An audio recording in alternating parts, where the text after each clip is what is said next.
Bom dia, pessoal, tudo bem? Com base na tabela abaixo, calcule as velocidades médias com relação a H2O2, H2O e O2 no intervalo de 0 a 10 minutos.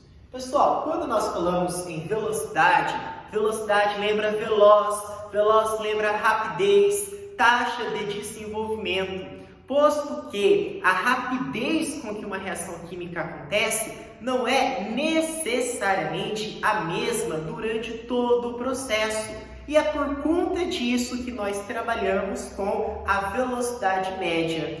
O intervalo a ser considerado é de 0 a 10 minutos. Pessoal, lembre-se da fórmula da velocidade média. A velocidade média é igual à variação da concentração dividido pela variação do tempo. Delta significa variação e esses colchetes significam concentração. E toda vez que nós trabalhamos com variação, nós falamos de uma situação final menos uma situação inicial. Então, a variação da concentração da água oxigenada corresponde à concentração da água oxigenada final menos a concentração da água oxigenada inicial, dividido pelo tempo final menos o tempo inicial. Só que o intervalo a ser considerado é de 0 a 10 minutos. Então, eu tenho que localizar aqui na tabela esse intervalo. Ele está aqui, 0 a 10 minutos. Então, eu vou olhar para a situação final. No tempo de 10 minutos, a concentração vale 0,5. Por isso que eu coloquei 0,5 aqui, menos a concentração inicial, ou seja, a concentração em 0 minuto, que vale quanto? 0,8.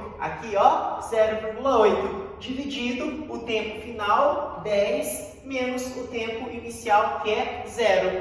Tá, pessoal? Bom, 0,5 menos 0,8 resulta em menos 0,3, ou seja, é um número negativo. Mas percebam que eu tenho uma barra aqui e aqui. Qual é o significado matemático dessas barras? Essas barras significam módulo. Então, eu tenho um módulo de menos 0,3. Ou seja, eu tenho um módulo de um número negativo.